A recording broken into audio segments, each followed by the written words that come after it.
Hello, I'm Jonathan Darling and I'm Director of Student Support at the School of Medicine. I'm also a consultant paediatrician at Leeds General Infirmary. I just want to take a few minutes to talk about things that you might consider to promote well-being during this time. And I'm going to talk about two main things. The first is the 5 ways of well-being, and the second is just briefly about healthy routines. So the 5 ways to well-being are well known. They come from a report back in 2008 from the New Economics Foundation. And they looked at all the evidence and they came up with 5 things that we can all do that promote well-being. And I think these are relevant generally, but particularly at this time. At the moment, there's many things that press on us, that make us potentially feel anxious, that are out of our control. But one of the things to focus on is things that we can do that are within our control. And the 5 ways and routines all fall within these. Now, the 5 ways are connect, learn, keep active, notice things, and give.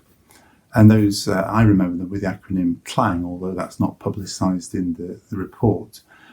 So C for connect, and that's just emphasising the importance of our relationships, being connected to people, both in those close relationships we have, and then the broader network of people we know. And it's worth investing in all of these things.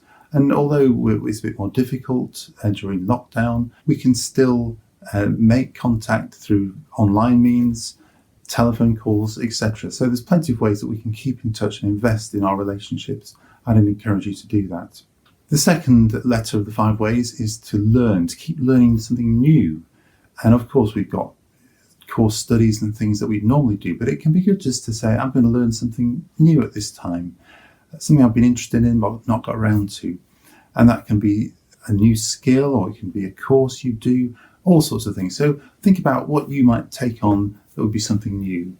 And if you want a good place to start, Coursera is an online set of courses that you've got access to. And one of them is the Science of Wellbeing by Laurie Santos. And I'd recommend having a look at that as a good start.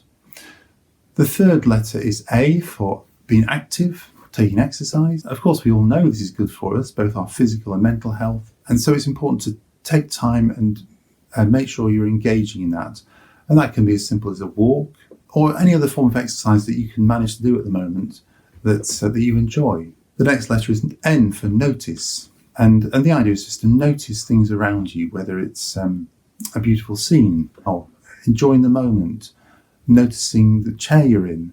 It can be really simple. And if you want something more structured to help you take a more mindful approach, there's apps like Headspace that can be helpful for that. But it's really a simple concept of taking time, just pausing every now and then to notice the moment you're in and to appreciate it in some way. And then the final letter of the 5 ways is G for give, to give in some way. And this can be simple as looking for something that needs doing and doing it, maybe for those around you, or looking out for somebody more distant to you, perhaps a relative you haven't been in touch with that you could call or write to in some way. Or it could be a sort of random act of kindness, as it's sometimes called, for somebody you don't know, just doing something to make a difference. So think again, what could you do to give, to volunteer, to be involved in making a difference somehow? So those are the 5 ways, all well evidenced, and things that we can control, we can put time into, that help our well-being and often well-being of others around us. I just want to move on to talking about routines. And we all know this, that the routines around our lives are important, but it's easy to forget at difficult times. So I just wanted to remind you to build good routines into your life. And that includes healthy eating, taking time for good meals, having that work-life balance. And that means having your work time, but also time away from work that you can relax and enjoy things, and then time for sleep. And building these routines in will be helpful. It's good to try and have some separation from work and your rest and relaxation. And that can be difficult if you're just in a single room and that's why you do everything. And so think creatively about how you can create a separate space in your room that is for work, and then you can somehow be away from that, whether it's covering it in some way or having it in a different part of your room. So you step away to have your rest and relaxation area.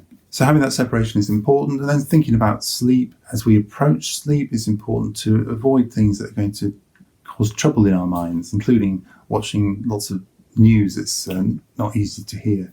So in general, it's best to listen to the news earlier in the day and then avoid that as you head towards bed, and building routines that prompt your body to be saying, we're ready for sleep now. And that can be as simple as a book you read or whatever. So building those routines that prompt you into the sleep pathway.